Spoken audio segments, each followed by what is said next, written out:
tertúlia. Meu boa tarde aí para todos e todas. Hoje é dia 19 de janeiro de 2012, quinta-feira. O verbete é de número 2182. Ele tem 6 páginas, 49 elogias e 25 máximas. E eu chamo a atenção para o detalhismo que tem 16 máximas. O tema, latência grafo-pensênica. A especialidade, mental-somatologia. Quem redigiu o verbete com muita classe é a nossa veterana professora Cristina, que está aí firme. E hoje ela está assessorada também, precisa ter cuidado com ela hoje. Definição. A latência grafo-pensênica é a etapa de maturação do artigo, verbete, livro ou tratado científico, intervalar entre o levantamento dos dados pesquisísticos e o deslanche da redação técnica, caracterizada pela baixa produtividade de material escrito, mas decisiva na estruturação conteudística da GESCOM. A autopensenização carregada no PEN, a retilinearidade pensênica, a autopensenidade cosmovisiológica, o período de acomodação das neoideias, o caldo de cultura mental somático, o tempo de resposta cognitiva, o tempo necessário à levedação da massa cinzenta, a preparação para a fermentação ideativa, o potencial heurístico do caldeirão ideativo, a atualização do esquema cognitivo pessoal, o amadurecimento dos pontos de vista. Vocês estão vendo que há uma profundidade nesse assunto todos aqui. Tem mais de 20 linhas, eu li apenas um pedacinho, só na parafatologia, hein? O uróboro introspectivo parapsíquico, a imersão dos fatos e parafatos da pesquisa, a cadeia de inspirações extrafísica, o insight procedente de amparador extrafísico de função. Na argumentologia, nós temos aí o parágrafo da escrita, com 5 etapas do ciclo da escrita passíveis de serem observadas quando da produção de qualquer trabalho científico. Tem também o parágrafo da latência, com 4 estágios constituintes do ciclo da latência, grafo-pensênica e respectivas caracterizações. E tem também, na caracterologia, os 15 traços intraconscienciais úteis durante a fase da latência grafo-pensênica a serem cultivados pelo escritor ou escritora. Eu vou pôr aqui, ou escritora, tá? Na remissiologia, entre os 15 itens, nós temos aí 5, que nós destacamos. A cobracia mental somático, ato mental somático, eclosão criativa, taquirritmia mega-gescônica e verponogenia. Agora, a frase enfática que está perfeita, depois eu preciso dar a Rosa ver, que essa está em cima do lance, não tem jeito. Está aí, tem uma opção de cor de irretocável, tem um monte disso aí que está chamando, sabe? A latência grafo-pensênica, cerne da realização gescônica, assenta-se na convergência de múltiplos atos e atributos mentais somáticos, cognitivos e heurísticos do autopesquisador escritor. Você compreende o potencial gesconológico da latência grafo-pensênica? Você está lúcido para o aproveitamento dos próprios recursos mentais somáticos na produção da escrita? A bibliografia tem 4 fontes, a webgrafia tem 2. Agora, a mega-análise, eu separei aqui 15 itens mais sérios.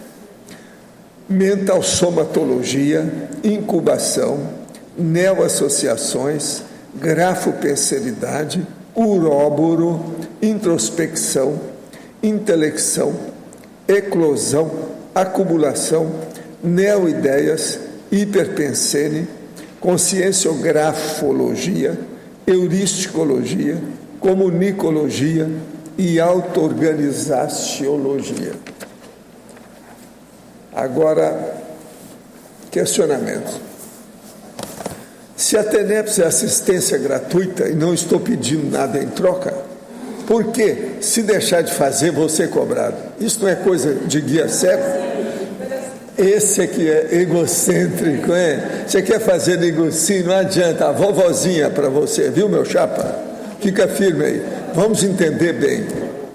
Quando a pessoa deixa a TENEPS, ela não é cobrada, pelo contrário, a gente abre o olho da pessoa, porque é o assédio que está em cima da pessoa. Você está por fora da situação, mas totalmente, caiu de 4 dessa vez, entende? Observa, raciocina, vê se cai a ficha, vamos pensar, olha só, a pessoa deixa, se ela deixou, é porque a vida dela é desorganizada, tem no mínimo autoassédio, para não falar que tem o heteroassédio, mas possivelmente tem. A maioria, quando diz respeito à TENEPS que a pessoa deixou, é porque tem heteroassédio também no meio. De modo que ninguém é cobrado, não. Isso é em seu favor que se fala. Raciocina, pensa. Você está vendo como é que é? Como é que a intenção da pessoa, como é que distorce a realidade? Vamos entender bem, não tem nada disso. Eu não estou falando seu nome, por isso que eu estou falando essa verdade toda. Agora, eu confio em você. Isso mostra que você tem uma boa cabeça, só que tem que ela está mal dirigida. Que tal se acertar um pouquinho aí o pescoço? Para colocar a cabeça no lugar. Agora, para você, Cristina, Enfatologia, página 8, na 4ª e 5ª linhas. Poderia ampliar o tempo necessário à levedação da massa cinzenta e a preparação para a fermentação ideativa? Então, essa é uma metáfora, né? Uma analogia que a gente faz com o processo da levedação, que é da fermentação. Existe uma maneira que a gente fala, né, no dia a dia, que é deixar a massa levedar, né? Isso é um termo que se usa já cotidianamente, quer dizer, deixar a massa crescer. Então, eu aproveitei aí para fazer um trocadilho com a massa cinzenta, que é o córtex cerebral, que é o tecido que contém os neurônios do cérebro. Então, essa metáfora está dizendo, de fato, que a gente tem que deixar a inteligência aparecer via tona, né? É isso que diz. O senhor sugere não fazer a esterilização de energias todos os dias no mesmo horário e local. Mas não seria bom fazer todos os dias no quarto? O ideal seria fazer em horários alternados? Sim, o ideal é fazer em horários alternados. Se você fizer no mesmo lugar, no mesmo horário, todo dia, o dia que você deixar, os assediadores, que às vezes vão ficar vampirizando você, eles vão reclamar, você vai pegar um belo assédio. Heteroassédio. Então é preciso ter cuidado. Isso é experiência internacional através de décadas. É muita gente que já entrou nessa. Precisa ter cuidado com isso. Por isso que tem a técnica da TENEPS. Qualquer coisa é bom a senhora ler o manual da TENEPS e ver como é que é. Se fizer da TENEPS do jeito que é feito lá, não tem assédio. Agora, se for fazer como amador no escuro, isso é um perigo. Tem que lembrar que são milhões de anos que tem aí a humanidade e a pessoa humana, e com cheia de besteirada, de misticismo, de tudo quanto é jeito, de iniciações, de crendices, de beatice, de tudo quanto é jeito. Extrafisicamente ainda tem muita consciência parapsicótica envolvida com isso. Esse povo vem tudo em cima para vampirizar, porque eles têm sede e fome de energia. Nós chamamos essas consciências de consceneres. Agora, eu quero lembrar para vocês que a dupla Nancy e Wagner Alegrete vão aparecer aqui agora, no fim do mês. E eles vão dar um curso que eu desejaria que todo mundo aqui assistisse, se vocês ainda não viram. É o melhor curso que tem sobre esse aspecto, dupla evolutiva na prática. É dos dois, eles mostram isso. Isso vai ser dado dia 11 de fevereiro agora, é menos de um mês, daqui 20 dias. E vai ser lá no discernimento. Começa às 9h15 da manhã e vai até às 12h15, depois das 15 às 20h30. É um sábado.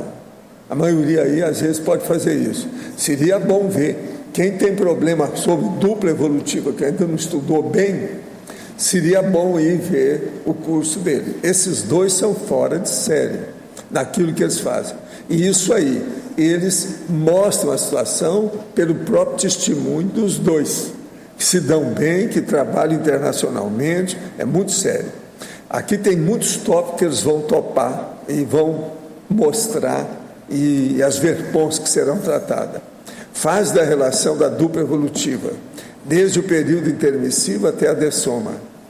Cotejo dos elementos fundamentais para que uma relação possa ser considerada dupla evolutiva. Fatores facilitadores ou dificultadores para o encontro do parceiro de dupla evolutiva. Vida íntima diária, afetividade, sexualidade, trabalho, assistência multidimensional. Desafios típicos da relação de dupla evolutiva e algumas técnicas para ultrapassá-las. De modo que vão pensar nisso. Eles estarão aqui no fim do mês e vão dar o curso no dia 11 de fevereiro. Olhem bem, vale a pena ver esse curso, quem ainda não fez. Agora, ó, eu quero agradecer aqui ao que parece quem mandou, pelo que eu vi aqui, o Alexandre Fernandes. Eu quero agradecer os 2 livros que ele me mandou aqui, que eu acabei de abrir aqui do pacote. Alimentação Sem Carne, do Eric Slaivich, da editora Laude. O livro é uma belezinha, muito bem feito, muito sério. E outro, também do mesmo autor, que é Virei Vegetariano, e agora? Esse já está, inclusive, foi todos eles publicados o ano passado, mas agora tem um deles aqui, ó, que já até é a 2ª edição, Alimentação Sem Carne. De modo que eu agradeço, quero dar uma olhadela direitinho aqui nos livros, para ver o que faz, depois nós vamos mandar para a holoteca. Agora, eu quero dizer para vocês que eu vi esse filme aqui ontem, Loucura de Amor. O que é isso? É a história de Joana Louca, a rainha que enlouqueceu de amor, que ela ficou apaixonada pelo Felipe o Belo não gostava dela, e ele morreu mais cedo, e ficou por isso. Depois que o homem morreu, ela carregava o cadáver para baixo e para cima, porque não queria deixar, e falava para todo mundo, silêncio, que ele está dormindo, silêncio. Então ela ficou totalmente doida. E é essa personalidade que é o Chico Xavier. Está entendendo? Então é só para você saber. O filme é um melodrama espanholado, mas tem muito diálogo sem muita necessidade. Ele é um pouco enfadonho em certos trechos e não fala muito do processo. É pouca coisa que fala da loucura dela. Mas agora, o povo é bom, são os maiores. Da época, eram os maiores atores e atrizes, né? Sarita Montiel, Fernando Rey, é gente boa, sabe? Esse filme ele mostra muito a intriga que acabou levando, levado à loucura dela. Havia muita coisa, mas mesmo assim, eu acho que o filme ainda é enroloso. Ele podia ter sido melhor. Pois é, parece que defende um pouco, né, a personalidade dela. Parece que a mas intriga agora, que gerou isso. Vale a pena ver, quem quiser entender o Chico Xavier, Joana Louca, os processos da monarquia espanhola, os problemas todos que existiram junto com os ingleses, italianos, a situação toda da época. Agora, Valdo, já tinha na paragenética dela essa condição de distúrbio psiquiátrico? Tinha. Da própria Joana. Então, essa conspiração, na realidade, foi um gatilho para isso acontecer. Muito enrolada, já tinha muita coisa nesse sentido. Agora, ela também já vinha com isso de outras vidas. Sim, sim. A própria avó dela era... antes da Joana Louca. Ok. Ele mesmo falava isso. Ele sabia disso. Ok. Agora, vale a pena ver o filme nós vamos para ver o processo histórico. A gente vai estar abordando um pouco desse assunto no curso desse final de semana de profilaxia das posturas monárquicas, né? Dessa condição da personalidade consecutiva. Quem vai ver a monarquia, então vai ver os processos desse filme também. E vale a pena ver. Professor Valdo, ainda dentro dessa questão, como é que ele conseguiu fazer essa reciclagem tão grande? Foi de uma vida só para outra?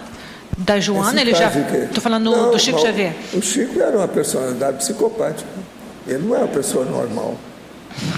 Outra coisa, ele foi internado, ele teve doido durante uma boa temporada. Foi nessa época que o Zéfiro sacudiu as coisas e segurou ele. Foi antes do Emmanuel chegar. Em 1927, por exemplo, ele estava doido. Mas então ele superou isso? Superou devido todo mundo estar ajudando, porque ele vinha de muito tempo, ele já fazia assistência antes. Uma pessoa doida faz assistência. Lembre-se, eu sempre falo daquela mulher que eu gostava demais dela na minha infância. E ela fazia uns biscoitos que era de morrer de gostosos. E eu não podia comer, porque minha mãe falava, ela é doida, já não sabe o que entrou nisso, pode ter um veneno, uma coisa. Então, veja, a mulher fazia assistência para todo mundo. Cada biscoitão daquele tamanho assim, ó, tipo mineiro. E no filme mostra que ela fazia assistência também, né? Para as aias, para o povo próximo a ela. Aí é que vem o mérito do Chico. Você está entendendo? Ele era muito meritório, muito sério. O Chico não se brincava em serviço. Ele pensava demais nos outros antes dele. Sempre foi assim. Então, por isso ele recebeu muita ajuda. Uma senhora inteligência. Uma das consciências mais inteligentes que eu já vi por aqui foi o Chico Xavier. Super inteligente. Mas veja, ele não tinha megafoco de alta expressão, devido ao quê? Tinha alguma alteração nele. O negócio dele de julgar beijo da figura de J. Cristo todo dia, na hora que vai sair, na hora que vai entrar. Umas loucuras. O negócio de não ter faca perto dele, nem gilete, nada. Ele não fazia barba por causa disso, porque tinha que cortar a barba. Então ele tinha que ter barbeiro a vida inteira. E outra coisa, ele todo humilde, aquele negócio de ser modesto, e tinha barbeiro particular todo dia. Olha só, olha a monarquia. O chique. É o chique do Chico. Chique do Chico, né? Professor, tá certo. Entendendo? Professor, aqui no B. E a questão do macrossoma, que o senhor comentou já. O macrossoma já foi uma bênção que segurou a barra dele, porque senão ele não teria aguentado. Teria só o negócio que deu no olho dele, a situação toda de ter perdido aquilo, o outro olho que estava pego, aquilo foi o macrossoma que segurou. E quais as características que o professor avaliou nele para dizer que ele tinha macrossoma? O problema todo é o seguinte, eu fiz pesquisa médica dentro do processo. Desde que eu conheci, ele pediu para examinar.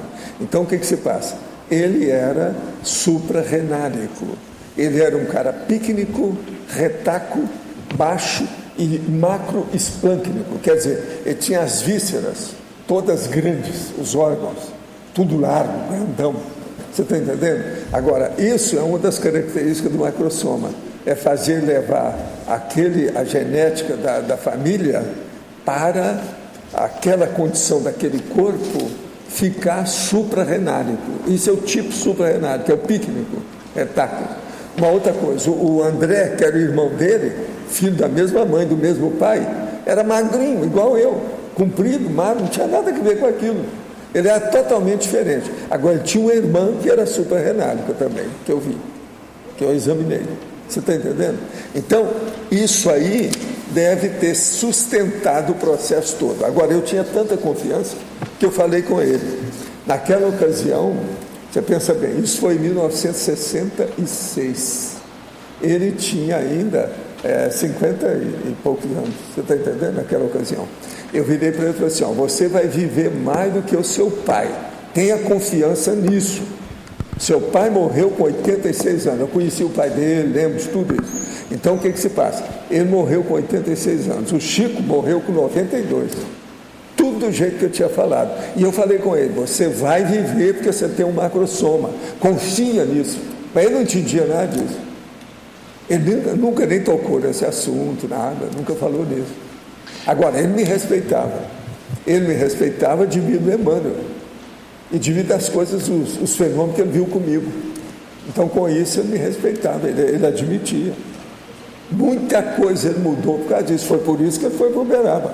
A hora que ele falou que ele queria sair de lá, eu falei assim, não, eu te tiro de Pedro Leopoldo e daqui perto de Belo Horizonte. Porque o problema dele era com a família, os espíritas, e os espíritas de Belo Horizonte. Então, se saísse de lá, é o que ele queria de qualquer maneira sair fora. Então eu falei assim, eu te levo para Uberaba, porque Uberaba eu conheço.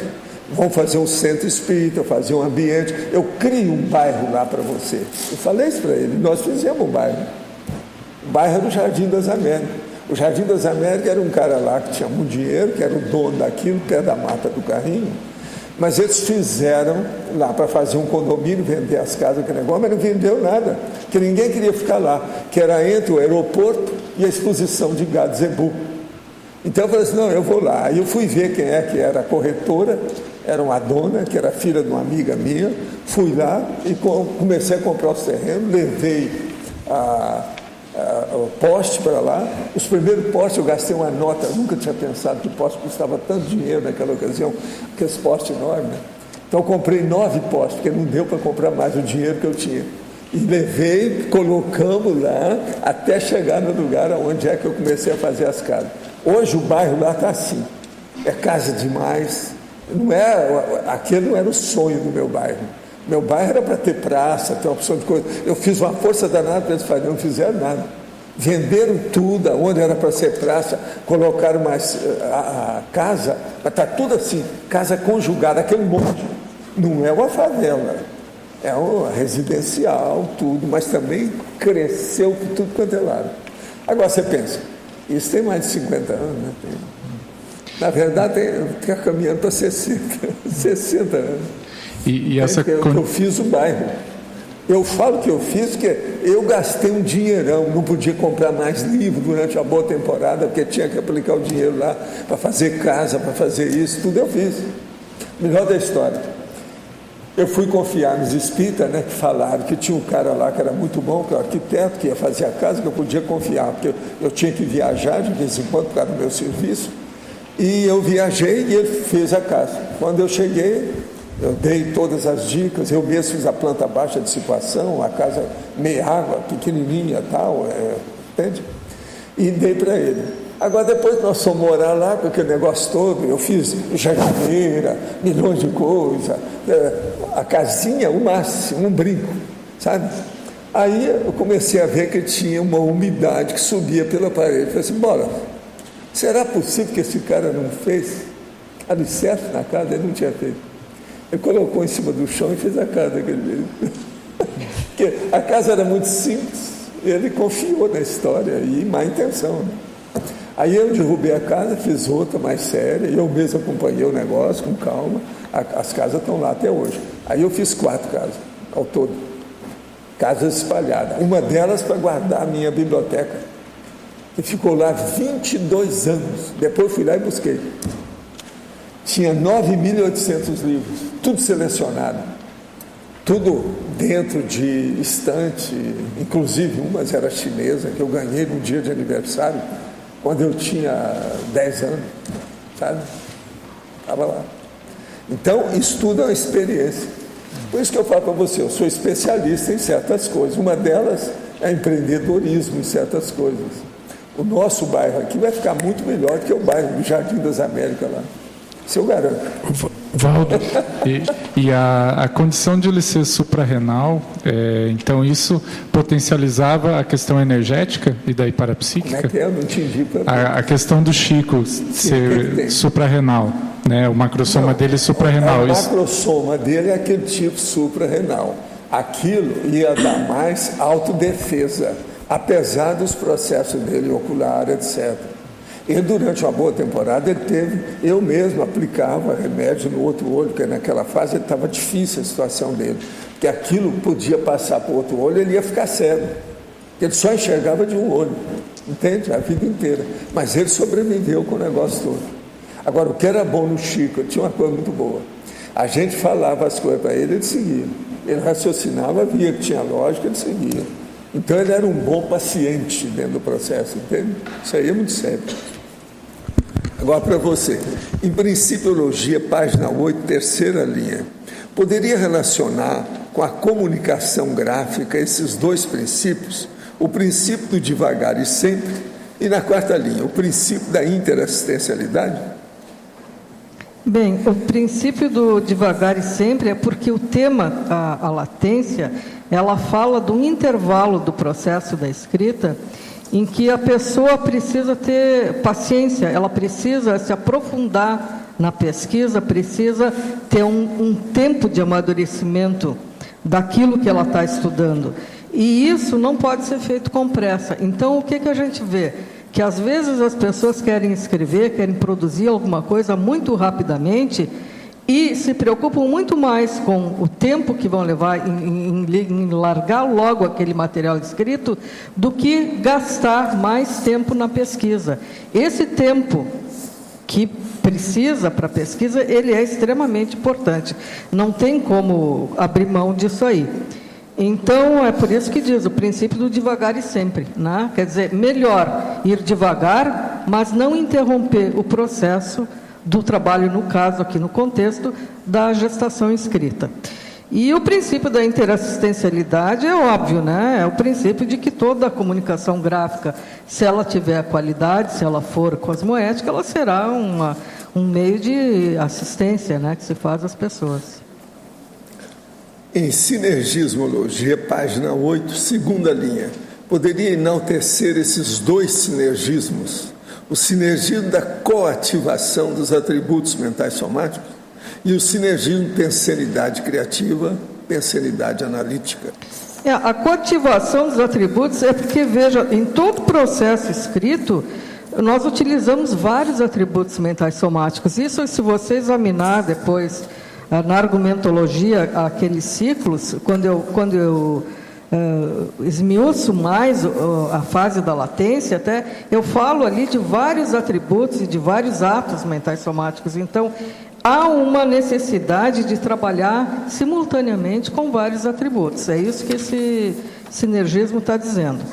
E o outro, pensenidade criativa, pensenidade analítica, porque tudo nós precisamos para ter um trabalho que traga uma ideia nova, que é o que esse verbete ele frisa muito, essa questão de chegar a verpom, de chegar à captação da ideia original.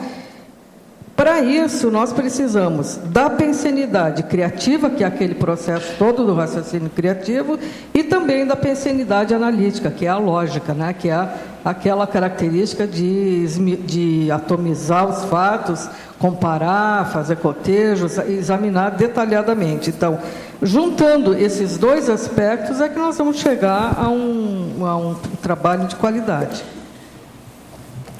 Visando a criação de um dicionário cerebral poliglótico rico e que possa expressar ideias abstratas com precisão, estudo o inglês pelo universalismo, o francês por afinidade e o alemão pela riqueza léxica.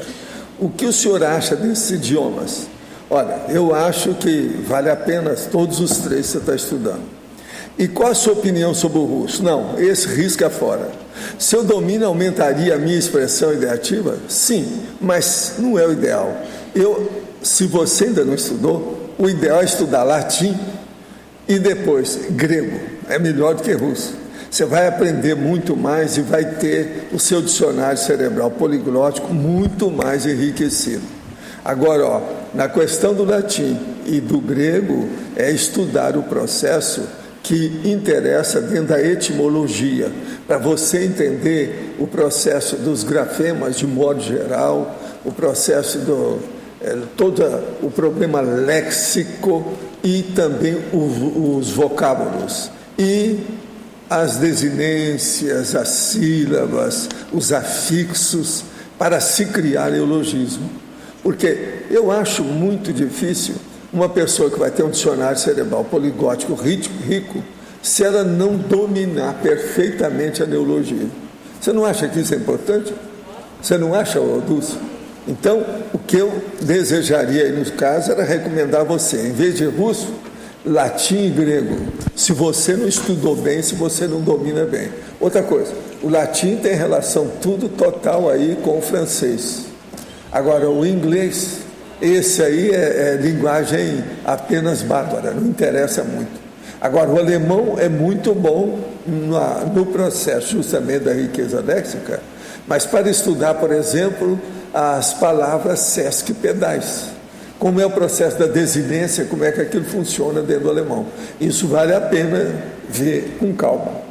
De modo que o estudo também do processo das unidades léxicas é seríssimo. E olha, estude bastante o problema disso que eu chamo de vocábulos sesquipedais. Isso vai ajudar demais esse dicionário cerebral poliglota. Cristina, na 8ª página, fatologia, a 6ª linha, você podia aprofundar o remanejo das ideias em novas configurações? Sim, porque nessa fase da latência grafopensênica é aquela fase em que a pessoa já fez toda a colheita do material que ela vai usar na escrita, quer dizer, ela já coletou os dados, os fatos, e ela examinou rapidamente aquilo, né? É o que se faz inicialmente, na medida que se vai coletando esses dados. Mas essa informação toda, ela fica... Nós vamos absorvendo essa informação toda e ela não é processada instantaneamente quando o assunto que a gente está pesquisando é algo novo para nós, né? Então, existe um período em que é necessário que haja, assim, é como se fosse juntar as peças de um quebra-cabeça, ou cozer as peças, ou como é que é, os retalhos de uma colcha. É assim que eu entendo o processo da latência grafopensênica. É assim que eu entendo o processo da escrita, né? Em que nós pegamos toda aquela gama de informações, examinamos tudo aquilo detidamente, ficamos ruminando em cima dessas informações, e de acordo com a nossa familiaridade, com o nosso know-how a respeito daquele assunto, nós vamos demorar mais ou menos para juntar as peças e encontrar o fio da meada daquilo que a gente quer escrever. Entende? Então, é nesse sentido. Certo. Eu não sei se eu fui claro aí. Agora, o que eu pensei, por exemplo, aqui só como exemplo, eu tenho alguma ideia de algum verbete, eu pego no meu verbete e transformo aquela ideia, vamos dizer, como em novas ideias, mas a partir daquela ideia. Não sei se é isso. Isso, deixa eu te dar um exemplo que é nesse verbete mesmo, quando eu estava construindo. Quando a gente tem uma ideia inicial, por exemplo, quando eu pensei em escrever esse tema, eu estava preocupada com uma única coisa. Eu percebia que eu tinha um processo em que, depois de fazer a pesquisa, eu precisava de um tempo até começar a escrever. E isso me causava angústia. Eu começava a achar que isso era um problema meu, que eu tinha uma dificuldade para escrever, que era um processo patológico. Então, eu resolvi aprofundar essa questão, por isso que eu peguei esta faixa exatamente da escrita, para entender o que acontecia nesse momento. À medida que eu fui pesquisando esse tema, eu entrei num impasse da pesquisa. Tudo isso está aqui dentro do verbete, são todas coisas que acontecem de fato com a gente. Eu entrei num impasse porque eu me dei conta que essa latência ela tinha um aspecto que era muito positivo. Eu nem sequer, quando eu propus esse tema, eu tinha me dado conta que isso tinha a ver com criatividade, para ter ideia da coisa. Entende? Quando eu fui entender o processo, que eu vi, não, mas aqui tem um processo que é extremamente positivo, né? Que é o processo da captação da ideia nova, o processo da verpom. E por que a gente vai sofrer e não vai se permitir o tempo necessário para compreender aquilo que a gente está escrevendo? Então, nesse momento, quando há o encaixe das pedras do quebra-cabeça, geralmente há um remanejo das ideias. O que eu fiz? Aí foi que eu compreendi que, de fato, o que eu queria escrever nesse verbete se dividia em dois aspectos. Um que era homeostático e outro que era nosográfico. E nesse momento, que foi outro momento difícil, e que aí eu consegui acessar, foi num pós-fácil, foi quando eu larguei tudo, porque eu já estava cansado e não conseguia chegar à conclusão de como é que eu ia organizar essas ideias no verbete. Eu larguei tudo e fui tomar banho. Quando eu estava no chuveiro, me veio a ideia, veio claro. Não, são dois verbetes. Um vai falar sobre latência do processo criativo, do processo heurístico, que isso é uma coisa boa, que tem que ser incentivada, e o outro, que é o verbete seguinte, que eu estou escrevendo agora, que é o processo patológico, que aí entra toda aquela questão que eu ainda não sei responder hoje, porque eu não terminei a pesquisa. Também não vou falar porque ele pode mudar, mas e também para não tirar o... Mas seria uma latência negativa. Mas o segundo é o processo do bloqueio do escritor, é o processo da procrastinação, de não conseguir escrever por um processo patológico. Esse de hoje não, ele é um processo heurístico, ele é um processo, até se pode não gerar nenhuma grande ideia nova, mas pelo menos ele é um processo de maturação da ideia. E esse aqui não tem que gerar ansiedade, não tem que gerar sofrimento, não tem que gerar nada desse tipo de sentimento. O segundo, independente do nome, seria uma latência emperrada, vamos dizer assim? Não, o segundo não é latência, porque, veja bem, o termo latência implica num potencial. Potencial quer dizer um potencial de alguma coisa que vai acontecer mais à frente. Tá? O outro não, o outro é um bloqueio, um processo de... Já é bloqueio. De obnubilação, né? Que por várias causas, eu já identifiquei algumas, mas deixa eu terminar a pesquisa para ver em que vai dar. Uma segunda coisa na parafatologia, segunda e terceira linha, é o uróboro introspectivo parapsíquico. É o processo do uróboro, né? Que é aquela ideia da cobra comendo o rabo, quer dizer, a pessoa entra numa... Que já tem até verbete, né? Exato, que tem um verbete, eu acho que até está aqui na... Não citei aqui na remissiologia, mas foi um dos que eu pesquisei. E nesse processo do uróboro, então, quando entra a questão do parapsiquismo, né? Do acesso das ideias por mecanismos parapsíquicos, durante esse período da introspecção, da reflexão dentro do tema. Só a última coisinha, a técnica da soneca criativa na página 9, primeira linha. Esse é um outro aspecto muito interessante, porque quando a gente está nessa fase da latência, uma das coisas que quando está naquela fase que as ideias não estão claras ainda, essa soneca criativa, ela é uma solução, às vezes, né? Não quer dizer que sempre tenha que dormir. Mas, para ter ideia, existiam alguns pesquisadores ao longo da história da humanidade vêm usando isso. Quem usou essa técnica foi o Thomas Edison. Ele tinha, isso aparece em qualquer pesquisa, a gente pode encontrar, ele fazia o seguinte, ele segurava uma bolinha na mão, ia dormir, segurava uma bolinha na mão e colocava uma panela embaixo da mão. Então, quando ele começava a adormecer e entrava em hipnagogia, a mão relaxava, a bolinha caía na panela, ele acordava e aí ele acessava a ideia. Era para se tornar lúcido na fase da hipnagogia, que era uma fase boa para acessar ideias. Né?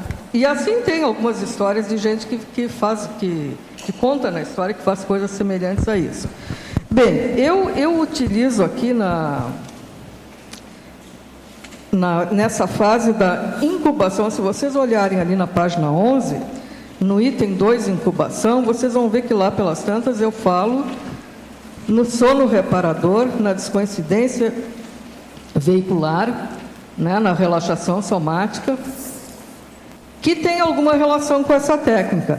Por quê? Porque naquele momento, às vezes, que a pessoa está com aquela informação toda, que é uma salada de frutas na cabeça, mas que não conseguiu ainda juntar as pontas, acessar, né, o que ela quer realmente seguir como veio, esse sono, ele é muito interessante. E durante o sono acontece duas coisas que eu encontrei que eu achei interessante. A primeira é um fato relatado na ciência convencional, que é o sono REM, que é aquela etapa do sono que tem os sonhos, que é durante os movimentos oculares rápidos.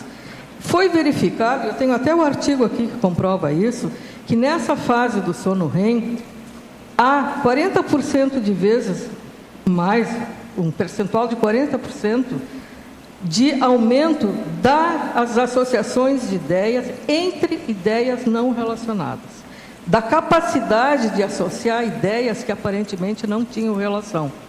Então, isso foi feito pesquisas em laboratórios, por isso foi feito na Califórnia por profissionais da área da psicologia, da psiquiatria e da neurologia, né? Então, eles verificaram que o sono REM ele é muito importante na produção de associações de ideias novas, do processo da criatividade.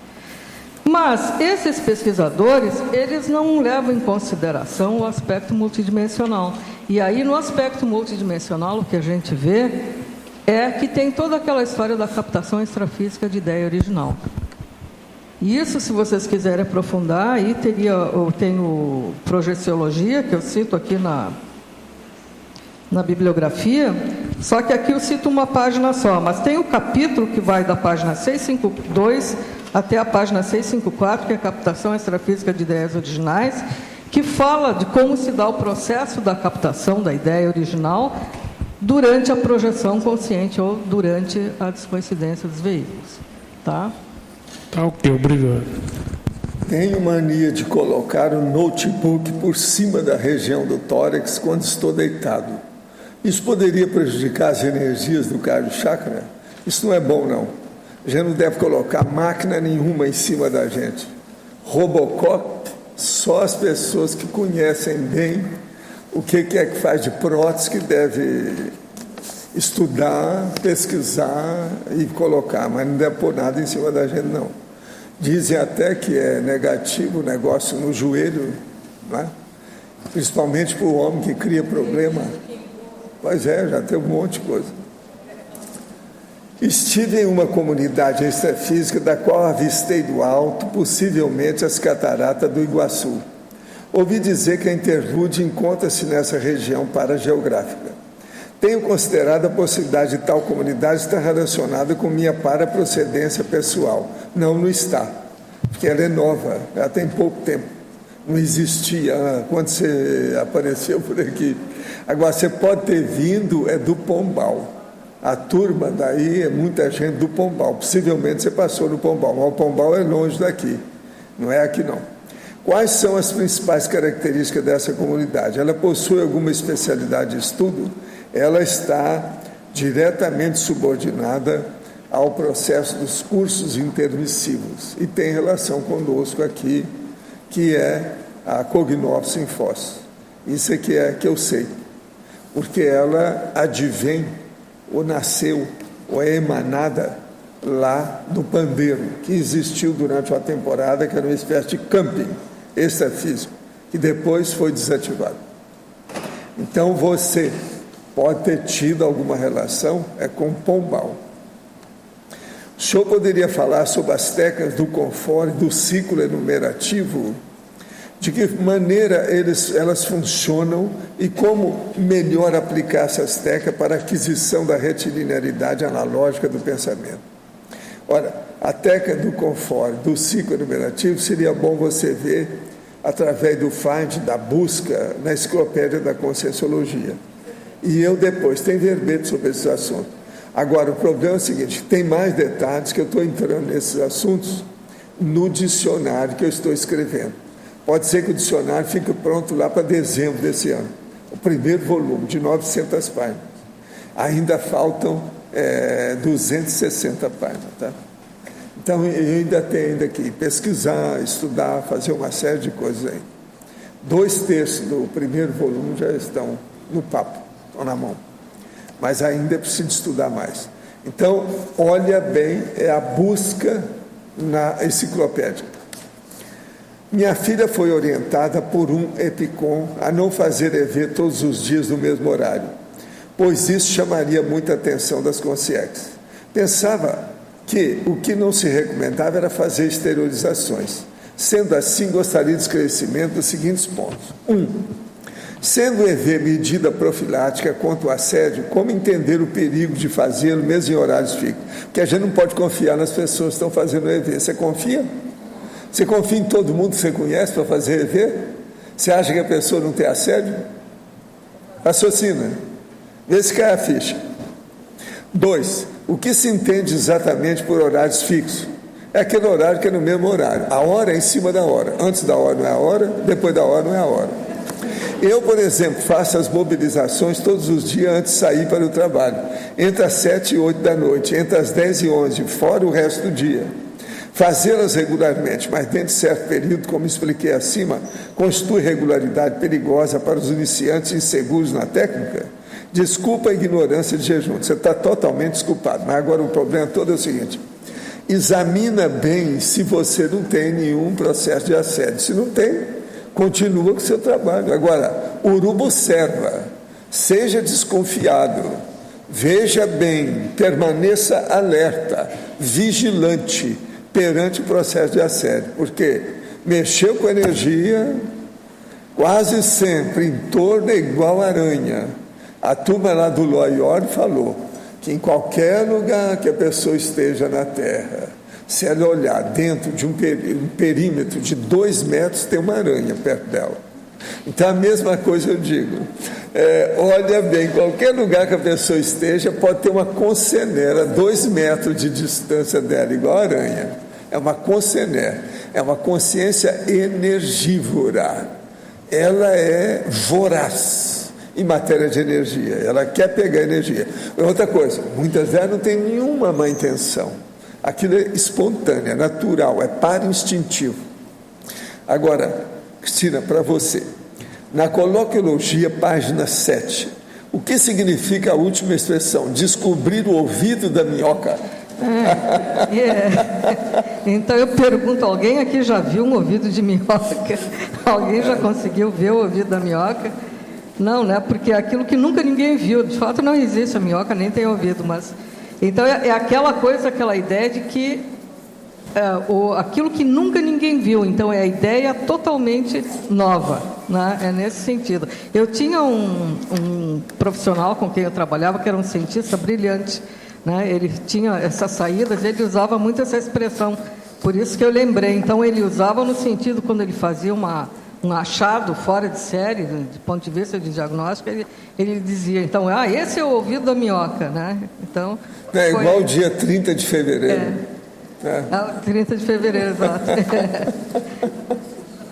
Agora, outro. Na fatologia, página 8, terceira linha de baixo para cima, poderia aprofundar o ponto de viragem da obra escrita? Porque quando a pessoa o pesquisador atinge essa etapa final da concepção ali do ciclo da latência grafopensênica, quando ele consegue acessar a Verpom, a neo-ideia, é o ponto da virada do trabalho todo. A partir daí, é sentar e escrever praticamente, entende? Todo impasse, ele se dilui, ele dissolve nesse momento. Então, é a virada mesmo, né?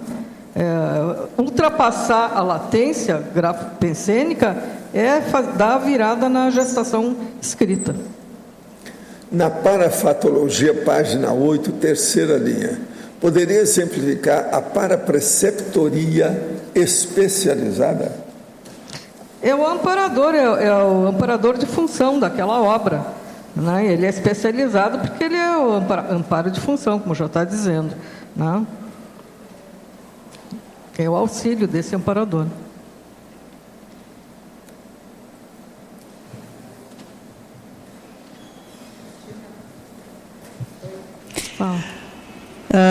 São duas colocações. Eu gostaria que você falasse um pouco sobre página 8, fatologia, quinta linha de baixo para cima.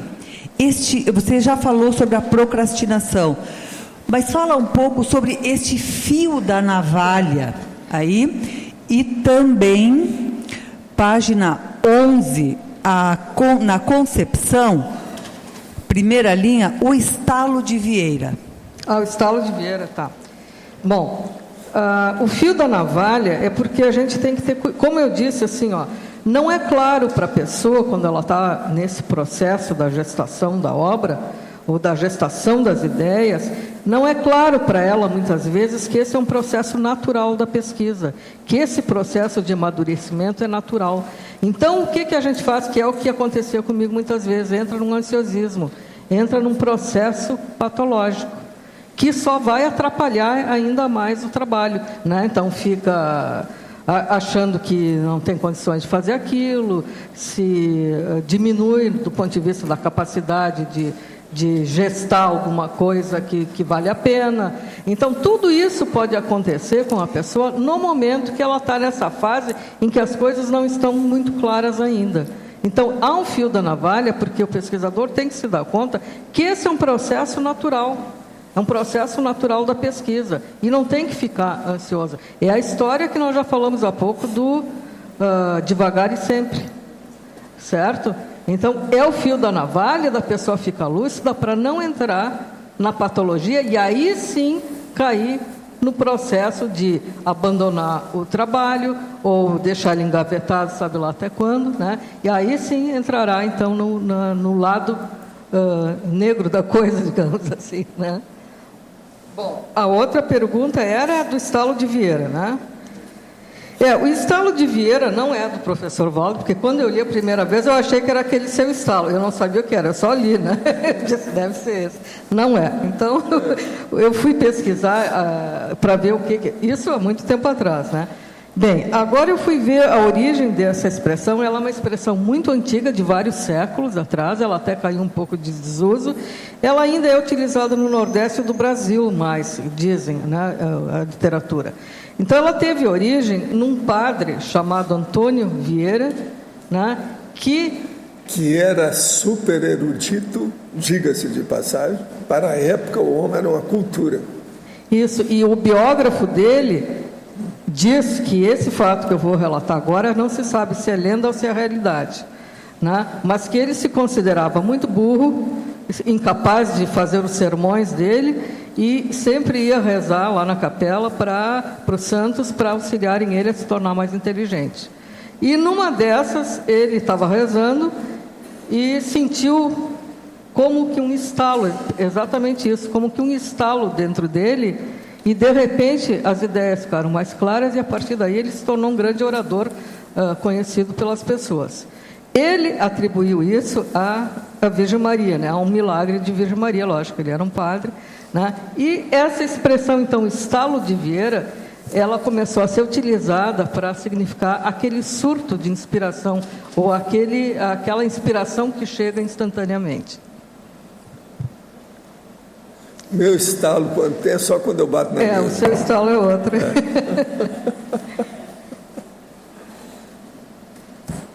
Quem é que está com o microfone? Faz favor.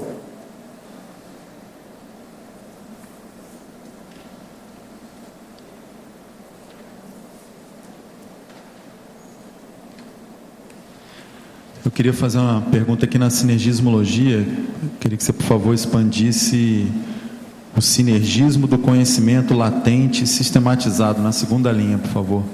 Então, é quando a pessoa junta todo aquele material, usando essa metáfora que eu usei aqui do caldeirão ideativo, né, na fatologia, quando pega toda aquela informação que foi recolhida, isso tem um potencial muito grande do ponto de vista heurístico, né? Então, é nesse sentido. Deixa eu ver aqui, onde é que está mesmo, sinergismo... Segunda linha da sinergismologia. Tá. Conhecimento latente sistematizado. A partir pegar esse material todo e sistematizar, quer dizer, começar a organizar esse material no sentido de produzir alguma coisa escrita.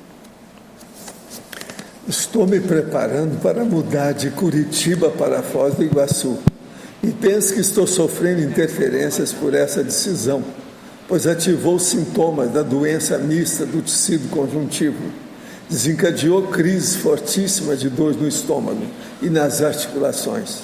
Ontem, quarta-feira, tive que ir para o hospital. Fiz o pedido de TENEPS e tenho feito EV. Estou muito fraca. O que eu posso fazer para melhorar? Estou precisando de ajuda. Olha, vou trabalhar aí com você, que eu já te conheço. Vamos pôr energia nisso aí. Fica firme. Agora, procura se alimentar. Olha bem a dieta que você pode fazer, mas procure se alimentar para aumentar suas energias. Quando fecho os olhos para dormir, passo a ver imagens de pessoas e lugares e ouço barulhos e vozes.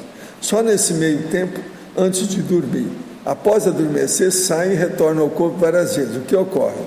Olha, veja o livro Projeciologia, que explica todas essas fases do processo onírico e da vigília física. Projeciologia, vai te explicar tudo. Poderia comentar sobre o fato de atrair pessoas com determinado tipo de temperamento, mesmo esse não sendo um temperamento parecido com o nosso? Por exemplo, aonde vamos, pessoas que reclamam de tudo tendem a se aproximar.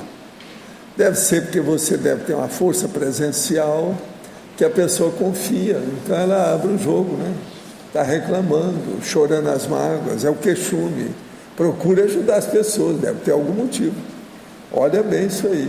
Olha a interassistencialidade, vê o que você faz. Sou estudante do IPC de Brasília e o pensene é uma grande incógnita teórica para mim. Se o universo é composto de energia e consciência, o pensene se constitui de energia consciencial emitida por pensamento e sentimento, que seria um fenômeno da consciência? Ou PEN e o SEM existe de alguma maneira no espaço-tempo? Qual a relação do grafo pensene com o rastro de energia consciencial? Não, ó. Vamos aí, igual Jack o Estripador, vamos por parte. Então, a primeira coisa é o seguinte: o pensene é um processo seu que você mesmo elabora. A ideia, o sentimento e a energia que se transforma em ato, em ação, em manifestação sua. Agora, a energia que você põe no pensene é o agente, é o instrumento que a gente tem no cosmos para funcionar.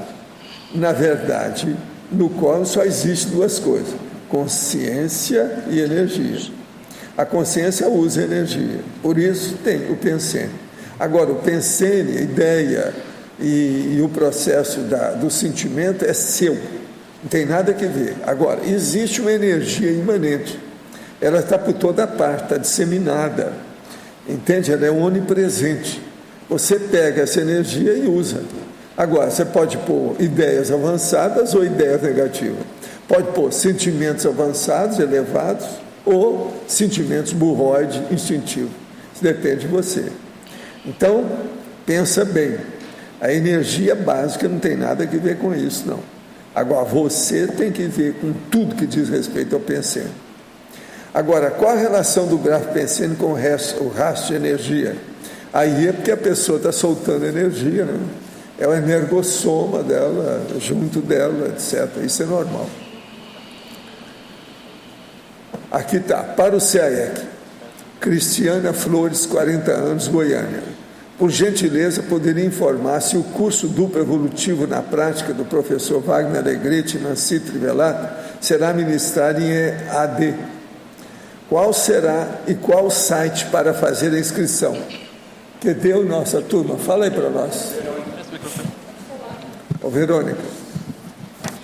Professor, nós estamos tentando disponibilizar em EAD, está praticamente confirmado, porque tem algumas pessoas que não vão conseguir chegar em Foz para fazer o curso. O mesmo e-mail é brasil@iacworld.org, telefone 45-8404-5923. O curso estará disponível para as pessoas que não são moradoras de Foz do Iguaçu em EAD. Repita o telefone. 45-8404-5923. Very good. Quando as mulheres da família estão contra a autoridade paterna e apenas visando o aspecto financeiro, o que deve fazer o homem? Os pactos de mediocridade na família, para que todos possam continuar atuando em suas autocorrupções, e tudo fica aparentemente bem, devem ser implodidos a partir do exemplarismo cosmoético pessoal de maneira silenciosa? Sim, não há dúvida, é isso aí que deve ser feito. Não tem outro jeito.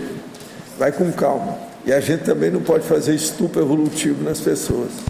Então pondera bem o que é que pode fazer na história. Agora, um exemplo silencioso cala a boca de qualquer um. Exemplo, isso é que é a coisa séria. Ou a pessoa cala a boca, ou ela adere, ou ela cai fora. Enfim, exemplo é a base de tudo. Oi, Cris. Olha só, Cris, está muito bom o seu verbete, por conta que esclarece um monte de dificuldades que as pessoas têm quando começam a escrever. Agora, eu gostaria que você trabalhasse um pouco mais com a gente esse crescendologia na página 9, na 4ª linha, o crescendo fecundação dos contrastes conhecimento. Essa é a questão dos contrapontos, né? Se você examinar, por exemplo, a seção antagonismologia, existe uma série de contrastes aí. Então, sempre que se quer conhecer melhor um assunto qualquer, ou se adquirir uma ideia nova, sempre é bom fazer o cotejo entre os contrastes, não só entre aquelas ideias que parecem que têm uma afinidade, que são parecidas, mas esses contrastes às vezes esclarecem muito mais. É nesse sentido que eu chamo a atenção. Sempre examinar aquilo diferente do que a gente está pensando. É justamente quando a gente sai daquela formatação que já existe na nossa cabeça a respeito de uma ideia qualquer, é que nós conseguimos acessar ideias originais. Tá certo, obrigada. Cris, na página 8, na fatologia, na 7ª linha, de cima para baixo, o finalzinho. Fala um pouco desses êxitos e malogros alheios que vão refinar a visão do autopesquisador escritor. Como é que é isso? Isso é o seguinte, seria bom até examinar isso junto com a frase anterior, que fala o seguinte... eu também... Eu ia falar isso antes. Então vamos falar das duas juntas, que eu acho que dá para entender melhor. A primeira diz assim: apreciação das ideias alheias na condição de trampolins da imaginação criativa. Toda criatividade, ela se embasa, ela parte de alguma ideia já conhecida. Se vocês lembrarem do que o Steve Jobs fazia, que é um bom exemplo para a gente utilizar atualmente, ele partia de invenções que já existiam aí. Não era ele propriamente que tinha inventado certas coisas, nem foi do iPhone, por exemplo. Né? Mas ele pegava aquela invenção que já existia, aquela ideia, e colocava alguma coisa tão inédita em cima que produzia alguma coisa que ninguém mais tinha pensado e tinha conseguido imaginar.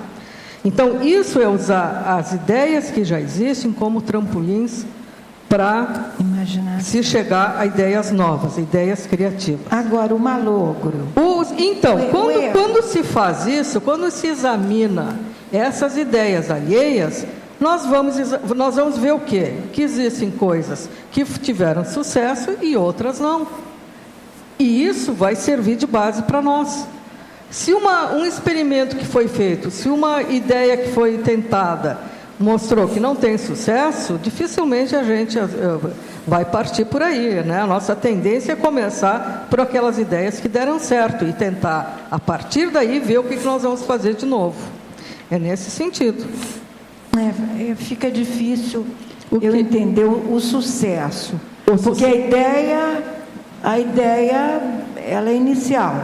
É assim, o sucesso é um produto. Não, veja assim. E se não teve essa etapa? Só a ideia em si. O que eu quero dizer é que a gente sempre parte, quando está pesquisando alguma coisa, daquilo que já existe, que já foi falado sobre aquele assunto. Isso concorda, né? A gente não parte do zero só com a vivência pessoal da gente. Tem que examinar aquilo que já existe naquela área falado por outras pessoas. Isso é um ponto de partida de toda pesquisa, sempre se faz isso. A partir daí, nós vamos pegar aquelas ideias que deram certo e vamos tentar reproduzir, amplificar, modificar, transformar, seja lá o que for. E vamos utilizar aquilo que foi um equívoco, que foi um erro, que outras pessoas mostraram que não funciona, que não dá certo, vamos tentar evitar esse caminho.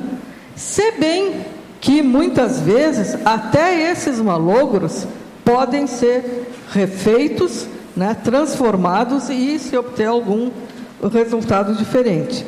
Mas é nesse sentido, eu acho assim, que quando se está fazendo pesquisa, nós não podemos deixar de lado não se pode deixar de investigar nenhuma ideia, nem os sucessos de outras pessoas, nem os malogros dessas pessoas. Sim. Você pode dar um exemplo efetivo, O que seria um malogro? Um malogro é um insucesso. Não, de uma ideia, insucesso. Mas insucesso como? Como um produto... vamos pensar fazer... Porque aqui é latência grafopensênica. Está escrevendo um verbete. Por exemplo, você pode dar um exemplo? O que seria um malogro? Poderia, por exemplo,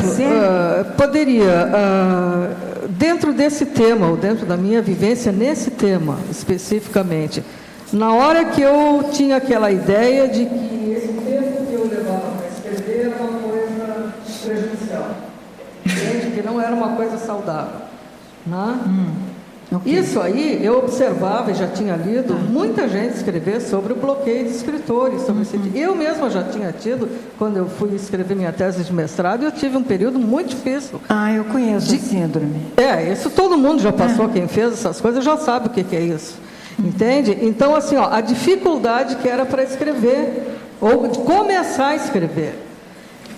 Isso pode ser considerado um tipo de fracasso, mas até que ponto isso é fracasso ou não? Por isso, eu agora tive vontade de estudar e ver o que havia de insucesso nisso, o que era verdadeiro e o que não era.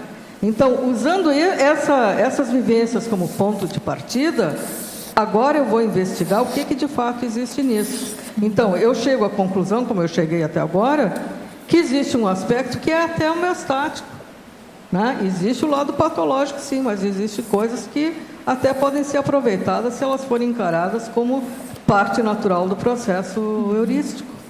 Ok, muito obrigada.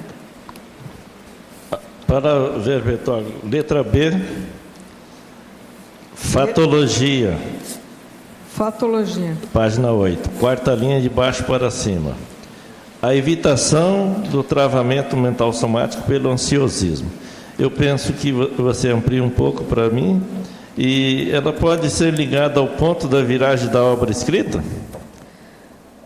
Não, de fato, assim, são duas coisas um pouco diferentes, porque essa evitação do travamento é no sentido de se a pessoa compreende que ela está num processo de maturação da ideia, ela fica tranquila naquilo, ela vai dar tempo ao tempo, né? Ela vai evitar essa ansiedade ou esses sentimentos de desvalia ou de qualquer coisa em relação à escrita. Já o ponto de viragem é outra coisa, é o momento em que há o acesso da ideia original. É quando a pessoa, quando fica claro para a pessoa qual é o veio, qual é o fio condutor daquelas ideias, como ela vai fazer a abordagem daquele tema. Na hora que aquele esquema da obra escrita cai, ele vem em bloco, de repente a pessoa entende como é que ela vai escrever, ou aquele verbete, ou aquele livro, seja o que for.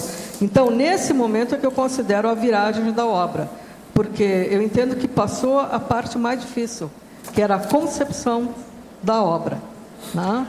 Por incrível que pareça, eu considero mais difícil chegar nesse ponto do que a escrita propriamente dita. Eu acho que a gente demora a escrever porque demora a encontrar esse ponto aí.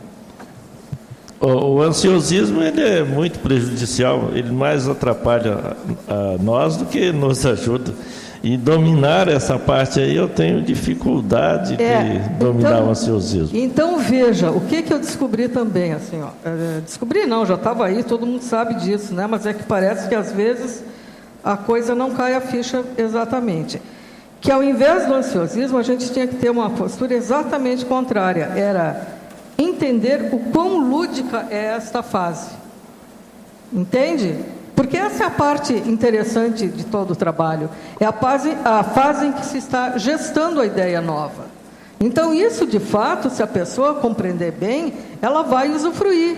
Ela vai viver isso de uma forma melhor. Ela vai dar aquela parada técnica quando é necessário, ela vai arejar a cabeça, ela vai parar um pouquinho para ir ao cinema, ela vai dormir uma noite de sono para esperar para depois ter as ideias encaixarem melhor. Isso tudo ela vai viver com aquele prazer que é próprio da gestação escrita que se faz. Obrigado. Cristina, aqui.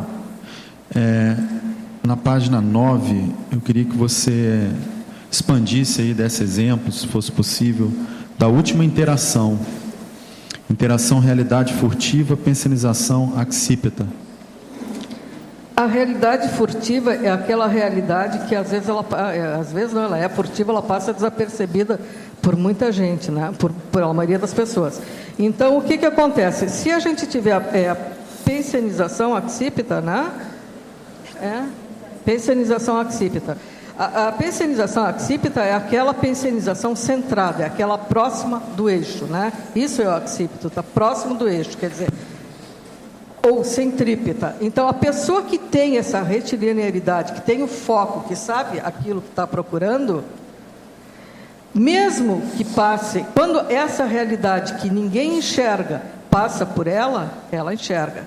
Por quê? Porque ela está procurando alguma coisa. Então, isso, se a gente trouxer para, na minha experiência pessoal, profissional, por exemplo, que eu trabalhava com diagnóstico de doenças causadas por micro-organismos, tá? Eu tinha uma facilidade, eu sentava no microscópio e eu colocava e eu encontrava, no primeiro, segundo campo que eu mexia, eu encontrava o agente. E os meus colegas ficavam impressionados com isso e brincavam comigo, porque eu fazia isso. E eles ficavam horas procurando e não encontravam nada. Acontece que eu sabia o que eu estava procurando. Eu sabia assim, eu tinha um conhecimento amplo sobre as possibilidades de achados ali. Então, aquilo que poderia ser até raro, eu enxergava, porque eu pensava na possibilidade daquilo existir. Entende? Então, aquilo que é furtivo, que às vezes que é sutil, se a gente está buscando, se a gente está antenado, resumindo, é ficar de antena ligada. Eu acho que isso talvez... A antena ligada é um tipo de apriorismose positiva. Positivo. Está entendendo? Isso é apriorismo.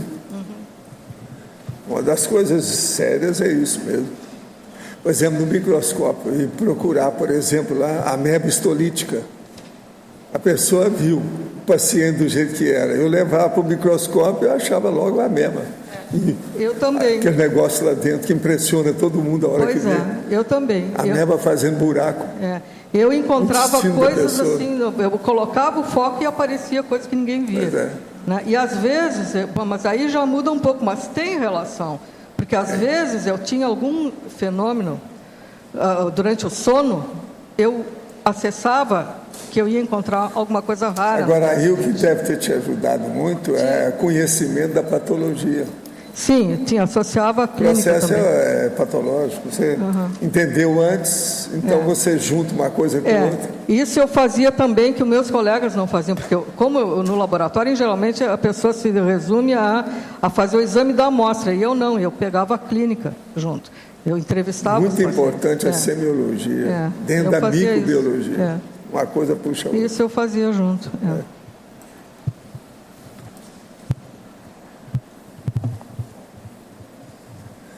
Nós ainda temos 2 minutos.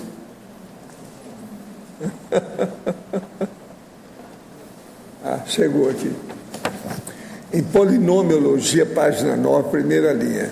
Gostaria que a verbetógrafa abordasse o polinômio, movimento, pausa, reflexão, neomovimento.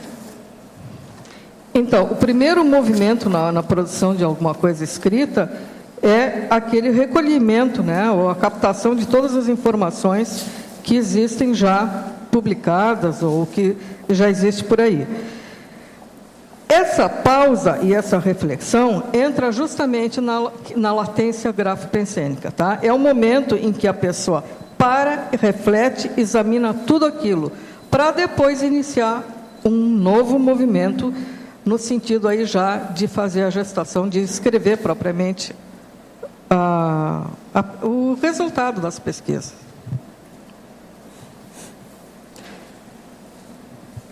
Cristina aqui. Obrigado pelo verbete, assim, eu acho que ele está muito assistencial mesmo. Agora, eu achei muito interessante, assim, o sinergismo também que existe com a concepção criativa no processo de arquitetura. A gente, como professor e como profissional mesmo, sempre existe essa mesma fase de latência. A gente ainda cobra muito dos alunos, porque eles demoram muito nessa fase, mas realmente é muito interessante. Isso foi bem esclarecedor isso. Eu queria que você falasse aqui mais para a gente, na ciclologia da página 9, o ciclo de atividade intelectual subliminar.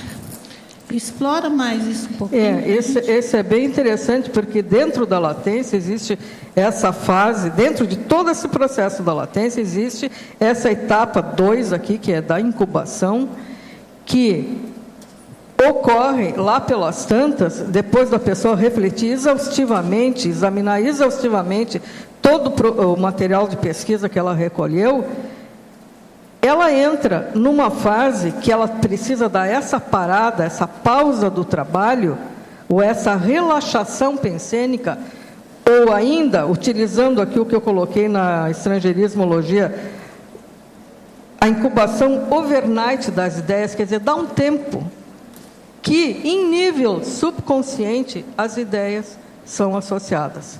E esse é um processo que já foi demonstrado que ocorre mesmo, e até eu dei exemplos antes, quando eu falei do sono REM, que durante o sono REM isso acontece também. Então, é nesse sentido, né? Essas associações subliminares dizem respeito às associações de ideias que acontecem antes em nível inconsciente e só depois se tornam conscientes. Não sei se ficou claro, mas ela é bem típica do processo da incubação, né?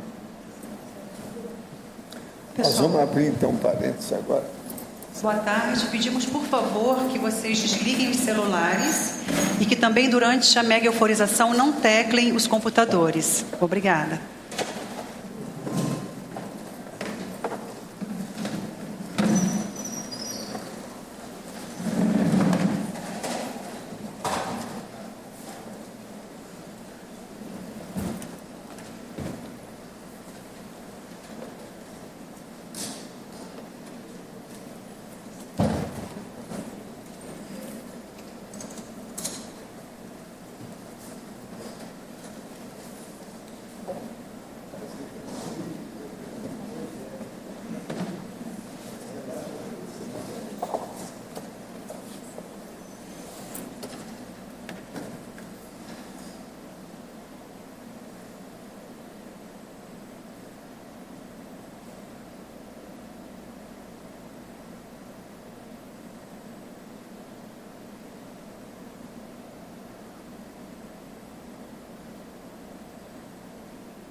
Então, como é que foi aí com você?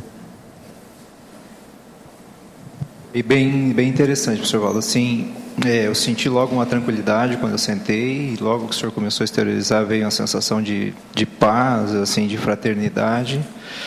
Aí eu senti, passou um pouquinho, mas eu senti a energia vindo pulsando, ela tinha uma movimentação, me deslocou para trás isso, puxou um pouco para trás. Eu tenho tido um incômodo aqui na região da cabeça, parece que mexeu um pouco aqui.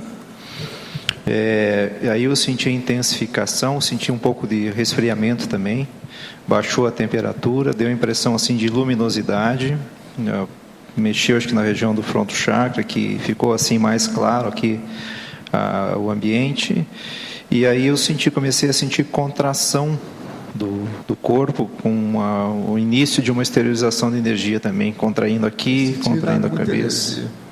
Foi bastante esterilização. O campo aqui ajudou, eu vi uma sala de cirurgia. Estava operando um homem. Então. Chegou a perceber alguma coisa? A operação de um homem. E está sendo feita agora. Eles ajudaram na hora lá. E é um caso grave. Então, normalmente... Agora eu vi direitinho a sala, as coisas todas, e a energia chegando lá com eles. Então, essa sensação de contração tem a ver com esterilização mesmo para coisas mais densas, né? Tem. É que você estava cedendo energia. Você sabe que você tem muita energia, né? Não pode ficar com isso tudo, senão... Tem que distribuir um pouquinho. E você, como é que foi, Valentino? Logo que eu estava sentado ali, eu senti pressão na cabeça, mas agradável. E sentei aqui, calmo. Um pouquinho, estava tudo tranquilo. Daí a pouco eu senti como que uma batidazinha aqui no cardio. Parou. E veio a energia vindo de baixo, foi envolvendo, sentindo bem. E depois a cabeça de novo e houve uma... atividade intensa no corono. E eu ouvi o tempo todo a energia assim, vum, vum, vum, assim mesmo. Vum, o tempo todo. Está sentindo bem? Otimamente bem. Só no finzinho que aliviou. Parece que parou tudo. Está ótimo. E como é que nós fomos aí? Foi tudo bem, mas quando eu sentei aqui embaixo, começou a parecer que eu estava dentro de um turbilhão de energia. A energia passava e saía por mim e ia. E na hora que eu sentei aqui, eu comecei a sentir essa região aqui, que é chamada epigástrico, acho, né? E eu sentia mexendo, e não é meu. Aí eu percebi que estava dentro de um processo cirúrgico, que eu acabei de sair, né? Mas a energia saía, ia, e era bem intenso. Foi isso que eu mais senti, mas eu estava bem tranquila com relação aos demais. Você está bem agora, não? Está bem. Qualquer coisa é chamar essa turma para ceder energia. São doadores de energia aí. De vez em quando coincide, né? Muitas graças. Valeu.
Como é que foi?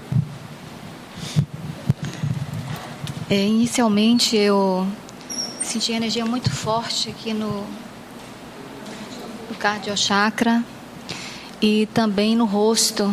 Eu não conseguia ficar com os olhos fechados, ficavam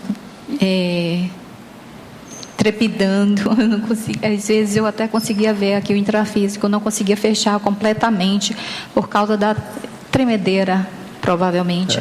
E aqui foi muito forte, ficou por muito tempo, depois foi criando uma calmia e, assim, não fiquei com taquicardia, mas o coração ficou pulsando mais acelerado que o normal, mas, assim, sempre com uma serenidade, com uma tranquilidade, uma harmonia muito grande.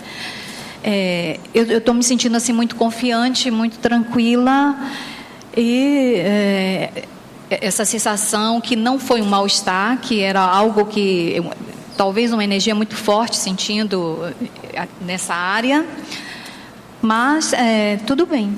Está bem agora? Estou tranquila. Então tá. E você, pode falar. Eu acho que veio assim uma imagem da minha infância, quando eu até agora há pouco eu pensava que aquela imagem que eu tinha na minha cabeça era eu no colo do meu pai, saindo da casa do meu avô materno e indo embora. Só que não era eu. Eu não estava no colo, eu estava caminhando e era provavelmente a minha irmã menor que estava no colo.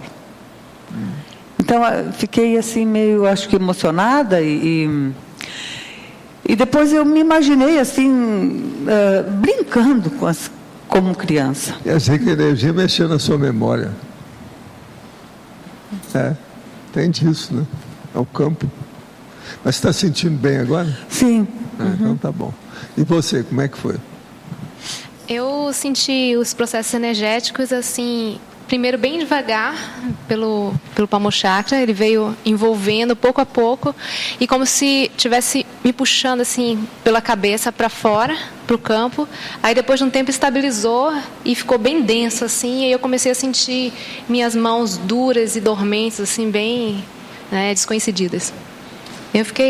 Meu coração bateu forte, mas fiquei bem. Você está muito forte porque você está mais magra e está doando energia, né? Parece que ela está mais magra, não está? Vai melhorar. Vai, né? Muita energia. Gente, vocês estão ótimos, muito bem. Inclusive ela que é calada, que não gosta de falar. Está ótimo. Obrigado.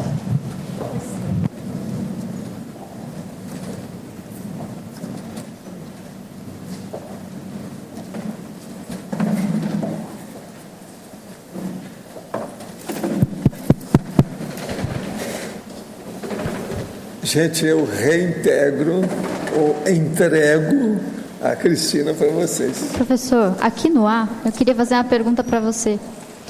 Qual seria assim, o contexto da pessoa portadora da doença do Alzheimer, no ponto de vista extrafísico? Você pode dar uma explanada, né? Olha, extrafisicamente, quase sempre essa pessoa, ela fica obnubilada, né? Fica alterada, é como se tivesse um vegetal. Como se estivesse, por exemplo, no estado de coma, alguma coisa nesse sentido.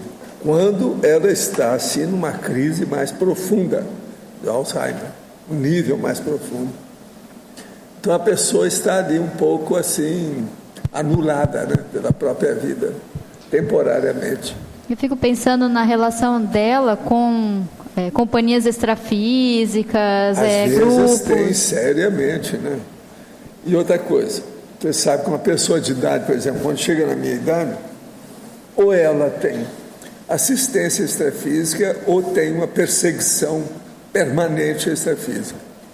Tem gente que entra na UTI, a UTI então fica pesadíssima por causa daquilo.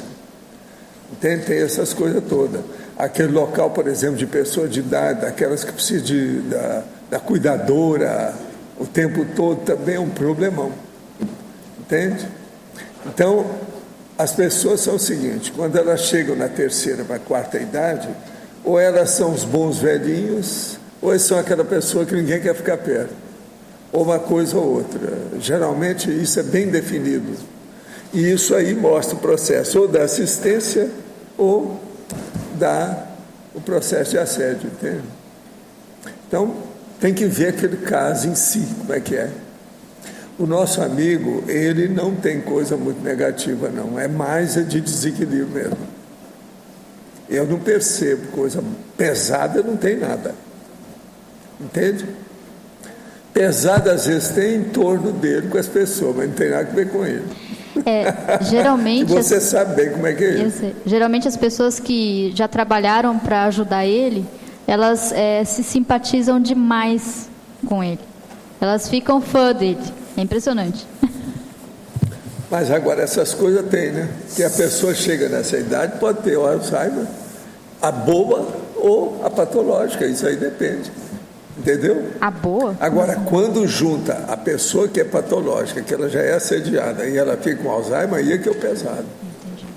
Agora, quando vem apenas a patologia de Alzheimer, que é um negócio do corpo, está alterado, mas a pessoa é boa, aquilo equilibra. O ambiente não é tão negativo. Sim. Que é o caso aí. A gente tem que entender esse. Entende? Uhum. Sim. Eu, na minha idade, estou nessa beira dessa situação. Não sou nem uma coisa nem outra, aparentemente. Parece, eu não sei como é que é. Tem nem comparação, óbvio.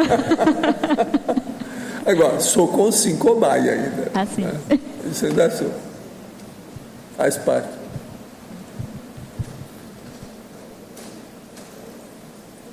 Quem é que está com o microfone aí? Vamos ver as coisas, como é que nós estamos. Oi. Eu queria fazer 2 perguntas, Cris. Uma prática e uma teórica. A prática é o seguinte: o que você diria para alguém que possivelmente está passando por isso agora, nesse momento, né, em relação aí à latência grafopensênica? Como passar melhor por essa fase, sem tanto ansiosismo, da sua prática aí? O que você pode ajudar aí? Então, na minha prática, é entender, é compreender que esse processo é natural, porque daí se torna lúdico. Esse é o grande negócio da coisa. Esse é o ouvido da minhoca que eu encontrei em relação a esse tema. Entende? Porque assim, se já pesquisou tudo que podia, né? Se já tem assim material de pesquisa suficiente e ainda não encontrou o fio da meada daquilo que vai escrever, dá uma paradinha, dá uma arejada, vai dar um passeio, vai ao cinema, né? Não é parar muito tempo também, porque senão perde... Tem o prazo, né? Hein? Tem o prazo. Não, é uma coisa assim, dá um descanso, para de pensar um pouco no assunto, relaxa a cabeça em relação a isso, e o soma também. Por exemplo, uma coisa que eu faço e que funciona muito bem quando eu estou assim, é ir fazer o exercício físico. Eu vou lá para a minha hidroginástica, eu volto outra. Isso ajuda muito. Entende? Mas assim, são coisas que se faz, e quando há esse relaxamento pensênico, parece que as ideias encaixam. Entendi. Se isso for latência, agora tem que ver se isso já não é o bloqueio. Já não é bloqueio, né? Tá, porque daí entra uma série de outras coisas patológicas no meio. Sim, eu vou esperar também o segundo verbete.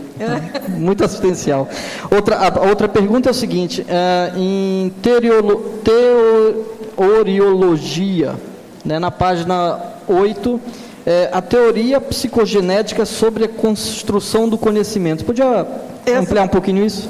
A teoria psicogenética é do Piaget e de alguns outros educadores também, né? Falaram sobre essa teoria psicogenética.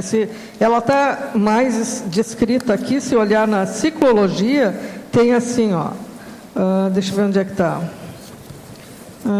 O ciclo da construção do conhecimento, que são exatamente as etapas que Piaget propõe para a construção do conhecimento: assimilação, acomodação e equilibração. O que essa teoria fala, então? Que todo conhecimento ele passa primeiro por uma etapa de assimilação, quer dizer, quando se absorve, né, aquelas informações todas. Depois dessa absorção, que eu considero isso a parte da colheita das informações, dos dados, se passa por um período de acomodação que vem a ser justamente essa latência, quando aquelas informações são integradas ao sistema cognitivo da pessoa, e depois disso vem um tempo de equilíbrio, de equilibração. Quando é que esse equilíbrio vai ser rompido novamente? Quando uma nova ideia, uma nova ideia instigadora chega e rompe o equilíbrio e o ciclo começa de novo. Então, esse é o processo que Piaget propõe na construção das ideias. Ele propôs essa teoria, né? Ele e outros, né, propuseram essa teoria. Ok, obrigado. Também, Cristina, para contribuir nessa questão das pessoas que estão passando por esse processo da latência grafopensênica, nós gostaríamos de dizer que a Uniescom oferece um serviço de assistência grafopensênica, e os autorandos, ou as pessoas que estão envolvidas no processo de produzir seu primeiro livro, podem nos procurar a partir de fevereiro pelo e-mail contato@uniescom.org. Não só para aqueles que já têm uma ideia precisa do seu livro, mas também para aqueles que estão selecionando temas ou estão nesse processo de latência. Nós temos um programa de assistência reservado para isso. E foi muito bem colocado, porque qualquer curso que venha a auxiliar nesse sentido da escrita, ele até se fala sobre isso nesse verbete aqui. Ele é considerado uma fonte cognitiva, né? É um tipo de fonte cognitiva, qualquer curso que auxilie. E aí existem outros também, o próprio verbetografia, agora deixa eu puxar a brasa para nossa sardinha também, o próprio curso de verbetografia também dá esse tipo de oportunidade. Mas foi bem lembrado, porque são 2 cursos que têm oferecidos aqui na Conscienciologia, que vem bem de encontro a essa necessidade do escritor. Pois é, nós esperamos outros verbetes seus, tá? Pensa bem nisso. Muito bom. Os nossos comerciais, por favor. Obrigada. As pontuações da tertúlia de hoje foram 112 assinaturas no livro de presença, 10 perguntas presenciais, 17 perguntas respondidas online, 20 votos presenciais, 13 votos online. Hoje temos 5 recados. Leandro, canal das tertúlias no YouTube. Loche, balanço existencial. Verônica, curso para tecnologia. Rosângela, primeira jornada internacional de conscienciometrologia. Eliane, acolhimento intermissivista. E antes, Eliana vai falar sobre os amigos da enciclopédia. Boa tarde. Olha, pessoal, se tem uma coisa que não precisa de latência, é a assinatura dos amigos da enciclopédia. Então, não é preciso esperar, incubar nada. Venceu a assinatura, renove imediatamente, se possível. E olha que nós temos mais de 50 assinaturas vencidas nos meses de novembro, dezembro e janeiro. Estamos aguardando a renovação de vocês. E os amigos novos também serão muito bem-vindos. E nós temos, dia 5 de fevereiro, um sorteio muito bacana, onde vão ser sorteados um livro do Moisés Bertoni, Uma Vida para a Ciência, uma vaga no curso Energometria da CIP, de 26 e 27 de maio, uma vaga para um pacote de 2 cursos da IAC, a dupla evolutiva na prática e para tecnologia e para ecologia, o primeiro 11 de fevereiro e o segundo dia 12, aqui em Foz do Iguaçu, ministrados pelos professores Wagner Alegretti e Nancy Trivelato. E também uma vaga imperdível no 10º Balanço Existencial, de 18 a 21 de fevereiro. Então, venha ser amigo, renove sua assinatura e concorra a todos estes prêmios. Obrigada.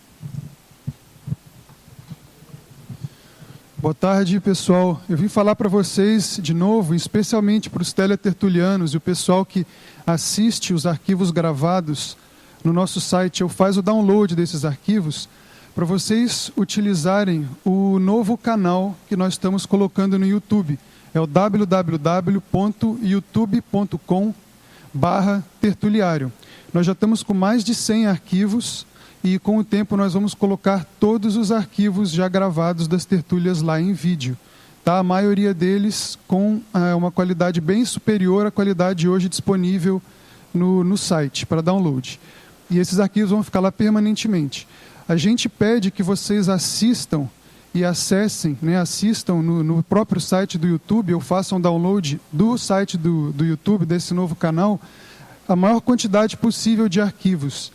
Porque com o tempo, isso vai dar para a gente o maior controle do canal. A gente com isso vai conseguir desenvolver uma parceria com o YouTube e vamos, o que é mais importante, poder criar um canal ao vivo de transmissão das tertúlias no YouTube, que deve ser bem mais estável e permitir o acesso a muito mais pessoas do que os canais que a gente hoje consegue disponibilizar. Tá? Então, www.youtube.com/tertuliário. Obrigado. Pessoal, boa tarde. Gostaria aqui de convidá-los para o curso Balanço Existencial, que ocorrerá agora no próximo mês, entre os dias 18 e 21, sábado até terça-feira de carnaval. A proposta do curso é ajudar a pessoa a fazer um inventário da vida dela, desde o momento do nascimento até os dias de hoje, elencando realizações, erros, conquistas, acertos, e a partir daí estabelecer um saldo dos resultados que ela vem obtendo na sua programação existencial e, em seguida, elaborar um plano de ação. Onde ela quer chegar, quais as metas, estratégias para os próximos anos, a fim de aumentar, aprimorar ou melhorar os resultados da sua programação existencial. Nós vamos contar com em torno de 20 professores e uma série de atividades dentro do curso. Nós vamos ter oficina de Consciencioterapia e ProEx, professor Hernande, professor Marco Antônio, que vão estar coordenando. Nós vamos ter o campo ProEx com 2 EPICONs que irão instalar esse campo com o objetivo de acessar informações do curso intermissivo, professora Marina Tomás e professora Adriana Lopes. Nós vamos ter também o talk show com o professor Lísias Pires, que irá abordar o tema personalidade consecutiva na família, que no caso é a família do professor Valdo, que também estará presente. Então, vai ser um grande evento e também é a 10ª edição deste curso. São 10 anos de balanço existencial, vale a pena todo mundo aí se organizar para participar. Contamos então com a participação de todos. Muito obrigado. Boa tarde. No dia 12 de fevereiro, no dia seguinte do curso A Dupla Evolutiva na Prática, sobre a qual o professor Valdo falou hoje mais cedo na tertúlia, nós teremos o curso Para Tecnologia e Para Ecologia, do professor Wagner Alegretti. Este é um curso que resulta de uma pesquisa que começou no início da década de 90. O professor Wagner Alegretti pesquisa assuntos do comportamento dos animais, das plantas, tanto em esta dimensão como em outras. Este é um curso de uma pesquisa muito aprofundada, tanto do ponto de vista da pesquisa bibliográfica, como experiencial, tanto fora do corpo, como pesquisa de campo no Brasil e em outras cidades. Tá? O curso é muito rico, apesar de ter somente 3 horas. Ele é um curso que foi programado para as pessoas que vêm de fora poder aproveitar mais o tempo em Foz do Iguaçu depois do curso do dia sábado. E a pedido de várias pessoas que já tinham se programado para vir em outras datas de fevereiro, de janeiro para Foz e que não vão poder voltar, nós teremos estes cursos também disponíveis para as pessoas que não são moradores de Foz do Iguaçu na versão online, em EAD. Se você quer participar presencialmente ou pela internet, por favor, escreva para brasil@iacworld.org ou ligue para o 45 8404 5923. As inscrições podem ser feitas pela internet ou você pode procurar a minha, o professor Walson Dias ou a professora Carol Nayek e também a professora Kátia Aracaki na tertúlia. Por favor, faça a sua inscrição o quanto antes, nós temos vagas limitadas devido ao espaço e esperamos contar sua participação. Obrigada. Boa tarde. A Consus convida a todos para participar da primeira Jornada Internacional de Conscienciometrologia, que acontecerá dia 6, 7 e 8 de julho de 2012, em Foz do Iguaçu, local discernimento. Teremos conferências com os temas autocriticidade e cosmoética, o projeto ADCONS é a expansão do conscienciograma, o timeline da conscienciometria, além da retomada do Colégio Invisível da Conscienciometria e um campo autoconscienciométrico. Inscrições no CAEC, na recepção do CAEC, telefone DDD 45 3525 2652 ou 3525-1181. Mais informações na recepção do SEEC ou o e-mail jornadaconscienciometria@conscius.org.br ou os voluntários da Conscius. Obrigada. Boa tarde a todos. Eu estou aqui mais uma vez para convidá-los a participar do curso Acolhimento Intermissivista que vai ocorrer agora, dia 21 de janeiro, aqui no CAEC. O curso Acolhimento Intermissivista é um curso de 3 horas que ocorre aos sábados, às 15 horas da tarde, onde o objetivo desse curso é ampliar e dar a informação com relação à questão da conscienciologia e à experimentologia. É indicado a pessoas que têm interesse e ainda não fizeram nenhum curso conosco. Obrigada. E as informações estão na recepção do CAEC. Você encontra todos os detalhes. Obrigada.